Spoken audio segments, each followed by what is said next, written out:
So before we start this video, I just want to preface that I don't think social media is bad.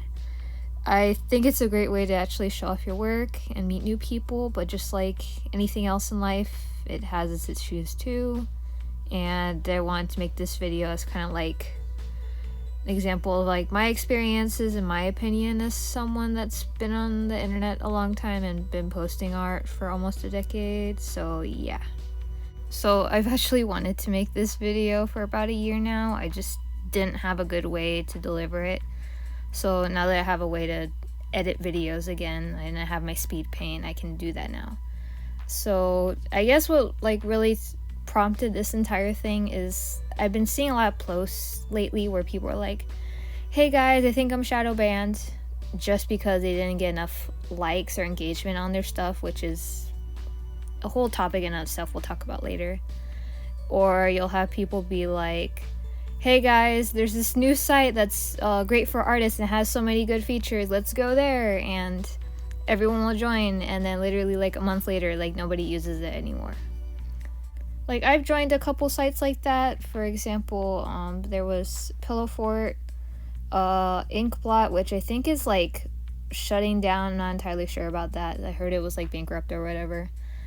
There was Artful, Hive, kinda Blue Sky.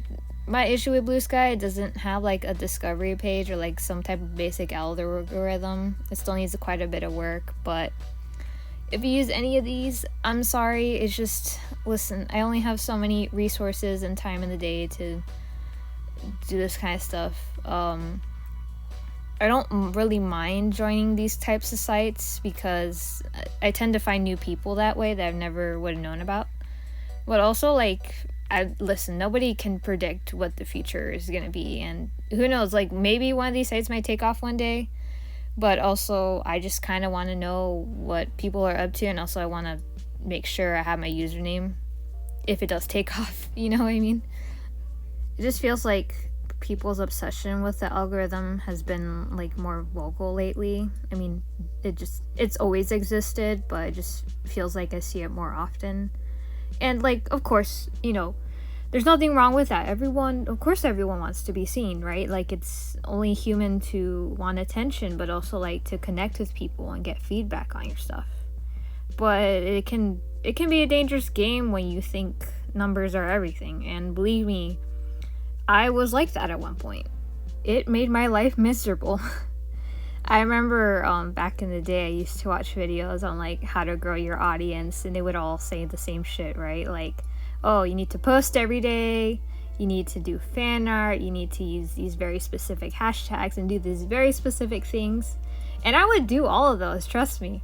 And there came a point where it's like, why am I following all this advice if it doesn't work?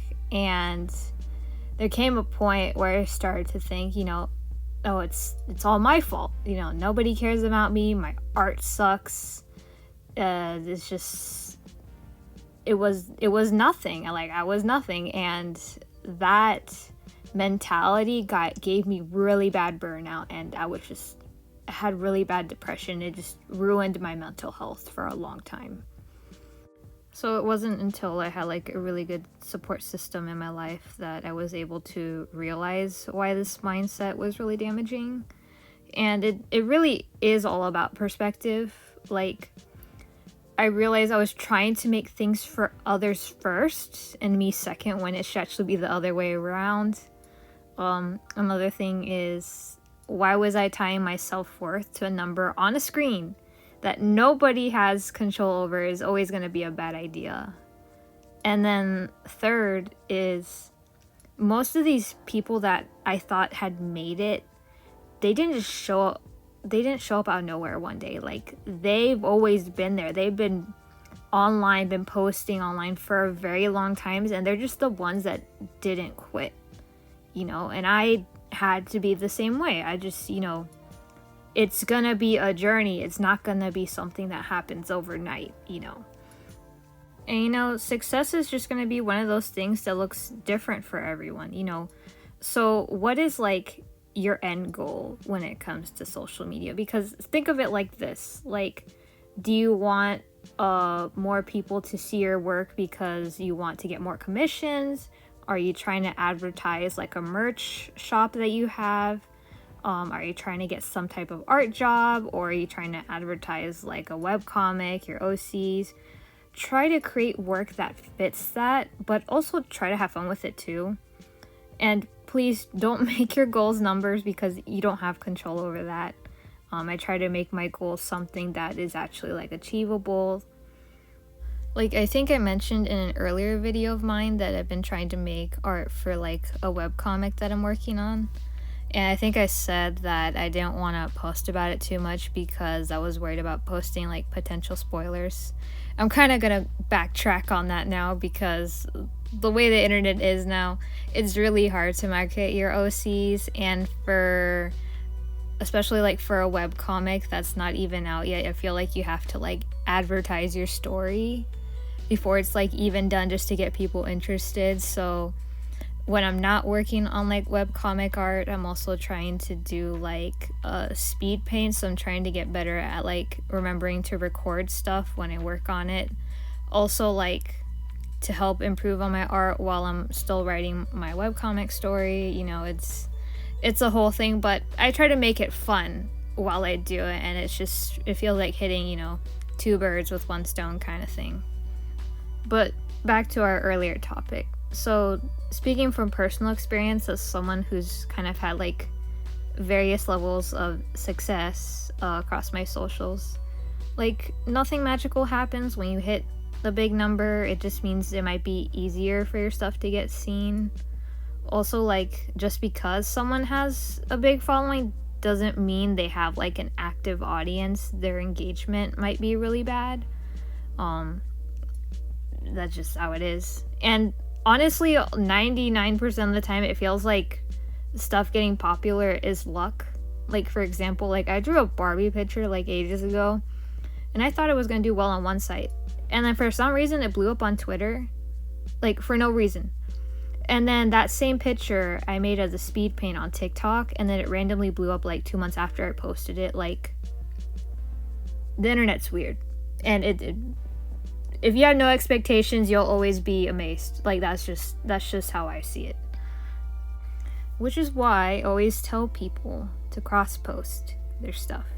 You don't have to be on every site, but just try to be on the big sites at least. You know, you want kind of have like a healthy mix between artists and non-artists, whatever. But I don't know why some people say cross-posting is hard. Like, dude, you literally just copy the same caption and picture. It takes less than a minute. You're fine.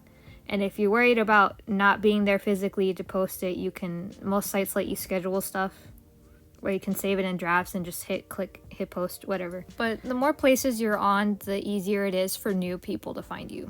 Okay, but on to some actual posting advice. And most of these are just best practices stuff.